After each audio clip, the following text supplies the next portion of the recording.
I was 13 when I first got access to a computer. My parents bought me a Macintosh in 1984 when I was 8 years old. I was in 6th grade. I learned to code in college. Freshman year, first semester, intro to computer science. I wrote a program to play tic-tac-toe. I think it was pretty humble beginnings. I think the first program I wrote asked things like, what's your favorite color?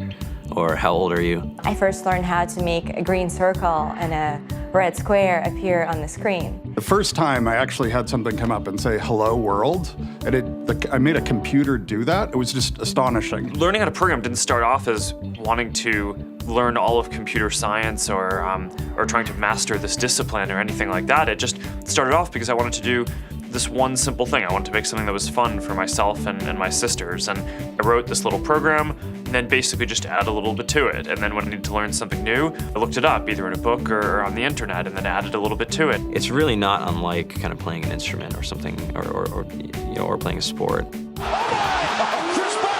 It starts out being very intimidating, but you kind of get the hang of it over time. Coding is something that can be learned, and I know it can be intimidating. A lot of things are intimidating, but what isn't? A lot of the coding that people do is actually fairly simple. It's more about the process of breaking down problems than sort of coming up with complicated algorithms as people traditionally think about it.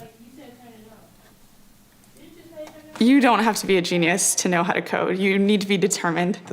Addition, subtraction, that's about it. You should probably know your multiplication tables. You don't have to be a genius to code. Do you have to be a genius to read? Even if you want to become a race car driver or play baseball or build a house, all of these things have been turned upside down by software. What it is, computers are everywhere. You want to work in agriculture?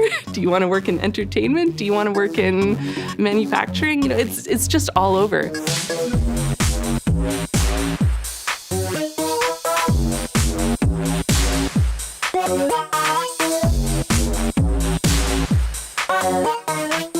Here we are, 2013. We all depend on technology to communicate, to bank, information, and none of us know how to read and write code. When I was in school, I was in this after-school group called the Whiz Kids. And when people found out, they laughed at me and, all these things. And I'm like, man, I don't care. I think it's cool. And, I'm learning a lot. And some of my friends have jobs. Our policy is literally to hire as many talented engineers as we can find. The whole limit in the system is just that there just aren't enough people who are trained and have these skills today. To get the very best people, we try to make the office as awesome as possible.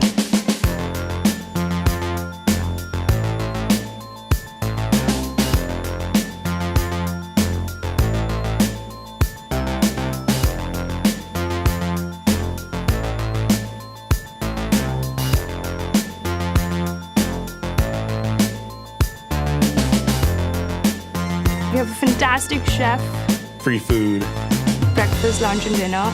free laundry. Snacks, even places to play and video games and scooters. There's all these kind of interesting things around the office and places where people can play or relax or go to think or play music or be creative. Whether you're trying to make a lot of money or whether you just want to change the world, computer programming is an incredibly empowering skill to learn. I think if someone had told me that software is really about humanity, that it's really about helping people by using computer technology, it would have changed my outlook a lot earlier. To be able to actually come up with an idea and then see it in your hands and then be able to press a button and have it be in millions of people's hands. I think we're the first generation in the world that's really ever had that kind of experience. Just to think that, you can start something in your college dorm room and you can have a set of people who haven't built a big company before come together and build something that 1 billion people use as part of their daily lives is just crazy to think about, right? It's humbling and it's amazing. The programmers of tomorrow are the wizards of the future. You're going to look like you have magic powers compared to everybody else. I think it's amazing. I think it's the closest thing we have to a superpower. Great coders are today's rock stars. That's it.